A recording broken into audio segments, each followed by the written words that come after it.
Eh bien les gars, peut-être que les dirigeants du Barça regardent mes vidéos et peut-être qu'ils m'ont écouté. Pourquoi je vous dis ça? Eh bien parce qu'on a pas mal d'informations concernant la possible arrivée d'un défenseur central au Barça cet été. Voilà, vous savez, c'est quelque chose que je réclame dans chacune de mes vidéos presque. Eh bien, je pourrais voir mon vœu exaucé, si on peut dire ça comme ça. On va aussi parler de Julián Alvarez, évidemment. Que serait une vidéo Barça sans notre cher Julián? Donc voilà, avant de commencer, comme d'habitude, tu connais la chanson.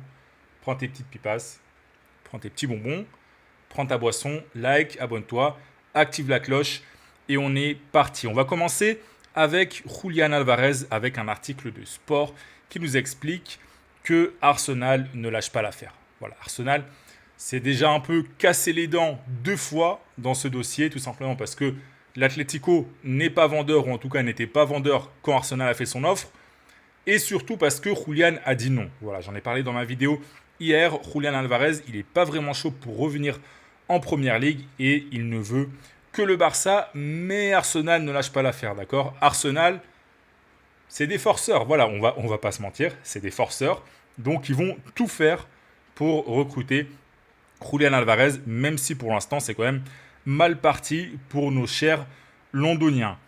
On a plusieurs informations donc dans le journal Sport qui nous expliquent quels sont les arguments d'Arsenal pour doubler le Barça. Eh bien d'abord on a Mikel Arteta. Donc Mikel Arteta qui pourrait être un élément décisif pour convaincre l'attaquant argentin. Et surtout, c'est quelqu'un qui a beaucoup de pouvoir à Arsenal, qui est très apprécié par la direction. Donc si Arteta demande à Arsenal, à la direction d'Arsenal, de recruter Julián, eh bien les dirigeants ils vont mettre l'argent nécessaire pour satisfaire leur entraîneur. Donc ça c'est un premier point très important. Le deuxième point, c'est Andrea Berta, donc, qui était l'ancien directeur sportif de l'Atlético, qui travaille aujourd'hui à Arsenal.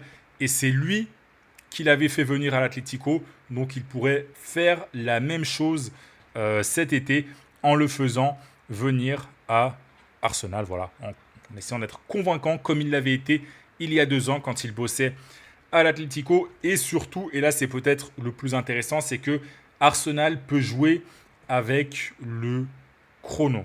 D'accord?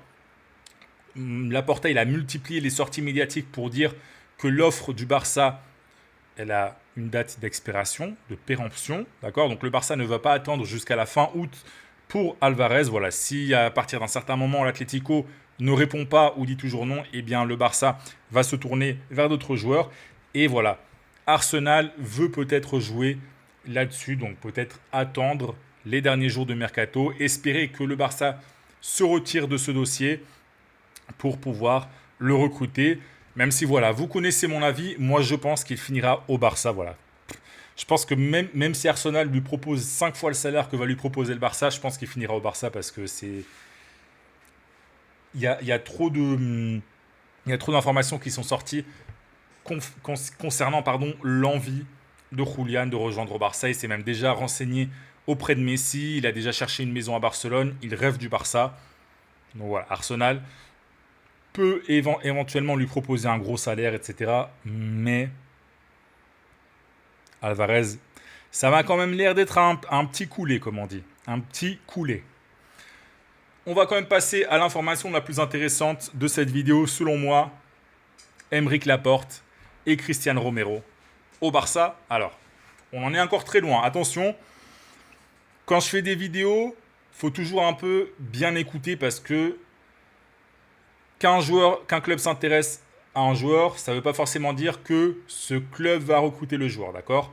Donc là, concernant Laporte et Romero, pour l'instant, au moment où je fais cette vidéo, on parle surtout d'intérêt. Alors Romero, c'est pas forcément nouveau, on en avait déjà parlé, on sait que c'est un défenseur qui plaît à Deco. Mais là, on a le nom d'Aymeric Laporte qui revient sur la table. Alors, évidemment, c'est dans le cas où un défenseur central parte, d'accord? En tout cas, pour l'instant. On sait que Koundé pourrait partir, ce qui pousserait Eric Garcia à côté droit. Et on va en parler un peu plus tard, il y a des rumeurs sur Araujo aussi. Donc, c'est possible que le Barça recrute un défenseur central, d'accord? Et dans le cas où le Barça décide effectivement de recruter en défense centrale, ce serait un joueur de top niveau, donc comme Laporte et Romero. Donc Laporte, hein, vous voyez le super mondial qu'il fait. En plus, évidemment, aux côtés de Cubarsí, donc qui serait aussi son partenaire au Barça. Donc là, ce serait cadeau pour le Barça. Là, ce serait deux joueurs qui se connaissent, qui sont performants, et donc ce serait transposer ce qui se passe en sélection au Barça. Alors évidemment, c'est pas vraiment le même style de jeu, hein. Déjà, bon, les latéraux en Espagne sont meilleurs que les latéraux du Barça, par exemple. La ligne en Espagne, elle joue plus bas qu'au Barça, où la ligne, elle est quand même assez haute. Donc, ce ne serait pas évidemment la même chose. Mais a priori, tu peux quand même penser que Laporte serait performant, d'accord? Et Cubarsí aussi, avec lui, évidemment. Donc, Laporte, je pense que ce serait un bon coup pour le Barça. Alors, c'est vrai qu'il a déjà 32 ans. Donc, tu peux dire, bon, c'est pas forcément une recrue pour le moyen long terme. Mais en tout cas, tu sais qu'il peut avoir 2-3 belles saisons devant lui avec Cubarsí, donc un duo qui va a priori marcher. Voilà, donc ce serait une opération un peu comme celle d'Inigo Martinez à l'époque, voilà, qui n'est pas resté longtemps au Barça, mais quand il a été là, ça a été le taulier pour Hansi Flick. Donc Laporte pourrait faire comme Martinez. Donc voilà, maintenant il va falloir négocier évidemment avec l'Athletic Club, donc ça va être un peu compliqué parce que l'Athletic Club est une équipe qui n'a pas besoin de vendre, qui n'a pas de problème d'argent. Et le joueur, pour l'instant, il ne s'est pas forcément manifesté en faveur d'un départ, même si, bon, après, on va en parler un peu plus tard dans la vidéo. Concernant Romero, ce serait 50 millions d'euros, donc ce serait quand même assez cher. Mais là, par contre, le joueur veut absolument partir. Donc voilà. Mais ce qu'on nous dit aussi dans cet article de sport, c'est que pour Deco et Flick, Laporte est plus intéressant que Romero. D'accord? À choisir entre Laporte et Romero, le Barça prendrait Aymeric Laporte. Donc voilà. Alors après, on a encore des informations concernant les possibles départs. Voilà. Araujo ne veut pas partir, même si, bon, après, on va en parler. Koundé, il y a eu le Bayern, on en a parlé, et Baldé qui pourrait aussi partir, même si, bon, pour l'instant, ça avance pas beaucoup. On a justement cet article de Mundo Deportivo qui nous explique que Laporte a été proposé au Barça. Donc ça, déjà, c'est une petite avancée par rapport à l'article d'avant, c'est-à-dire que si le joueur se propose, alors évidemment, ce n'est pas le joueur qui appelle, hein, c'est les agents du joueur, mais ça veut dire que le joueur est intéressé, d'accord? Parce que les agents, évidemment, ils ne proposent pas leur joueur sans l'accord du joueur. Donc ça déjà, ça veut dire que Aymeric Laporte est intéressé, même si voilà, ça va être très compliqué à cause des relations entre les deux clubs. Voilà, c'est ce que nous dit Mundo Deportivo. Les relations entre les deux clubs ne sont pas bonnes, notamment à cause de ce dossier Nico Williams que vous avez tous en tête si vous êtes fan du Barça. Voilà, il y a eu pas mal, comment dire correctement, pas mal d'embrouilles, si on peut dire ça comme ça, de clash, etc. Donc voilà, ça va être compliqué. Il faudrait vraiment que le joueur force son départ. Faudrait voir sa clause libératoire aussi. Alors, justement, Aymeric Laporte, est-ce que la clause, elle est publique?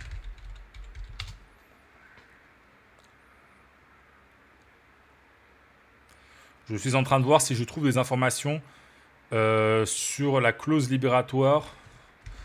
Parce qu'en fait, les clauses libératoires ne sont jamais rendues officielles, d'accord? Donc, ce sont généralement des informations qui sortent. Alors là, on a par exemple, voilà, qui nous dit... Ok, donc il est sous contrat jusqu'en 2028. Ok. Et sa clause, en gros, elle n'invite pas à penser à un départ peu cher. Donc voilà, donc ça veut dire qu'en gros, il a une grosse clause. On n'a pas le montant. Visiblement, c'est pas sorti. Donc voilà. Mais bon, en tout cas, c'est quand même intéressant, d'accord? C'est quand même intéressant de voir que peu à peu, le Barça se positionne. Est-ce que Hansi Flick et Deco sont en train de voir ce qui se passe à la Coupe du Monde? C'est possible.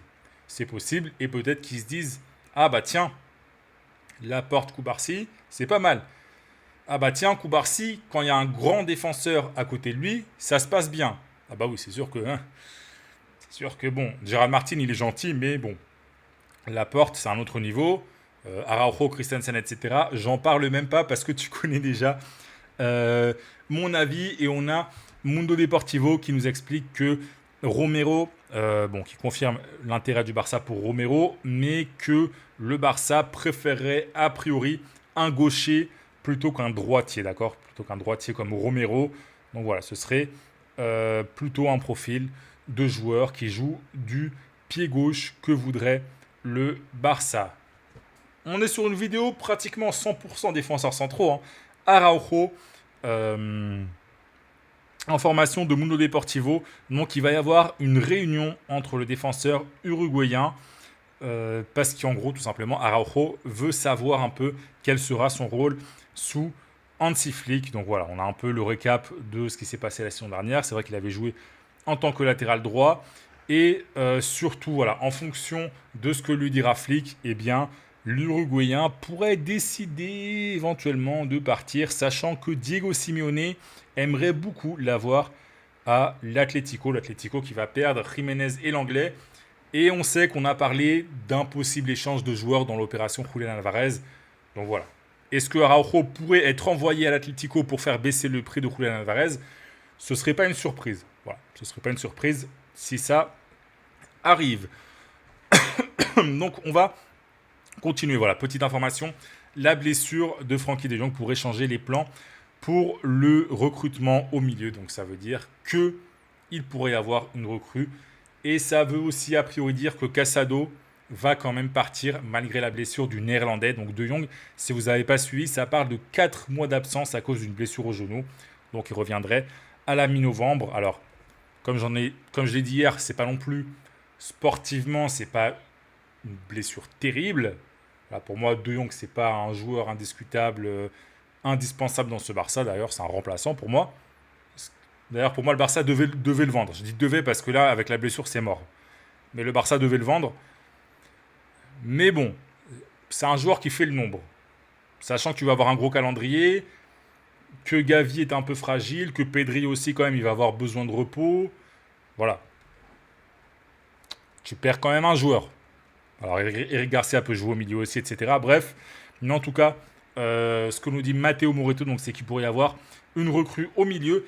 Et on va terminer avec Adeyemi qui est arrivé à Barcelone. Donc voilà, si certains avaient des doutes concernant sa future arrivée, eh bien, il n'y en a plus. Il est à Barcelone, donc l'officialisation de son transfert devrait se faire très très rapidement. Et si je ne dis pas de bêtises, il devrait passer sa visite médicale. Ah bah tiens, Mundo Deportivo le confirme.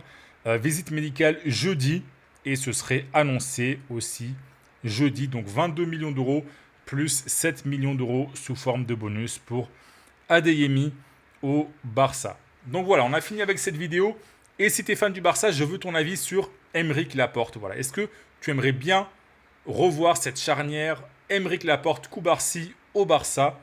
Est-ce que ça te plairait? Et si ça ne te plaît pas, dis-moi pourquoi ça ne te plaît pas. Donc voilà, dis-moi dans les commentaires. Écoute, like, abonne-toi, active la cloche des notifications. C'est très, très, très, très important. J'insiste toujours là-dessus. Et écoute, reste branché parce qu'il va y avoir plein de vidéos dans les prochains jours.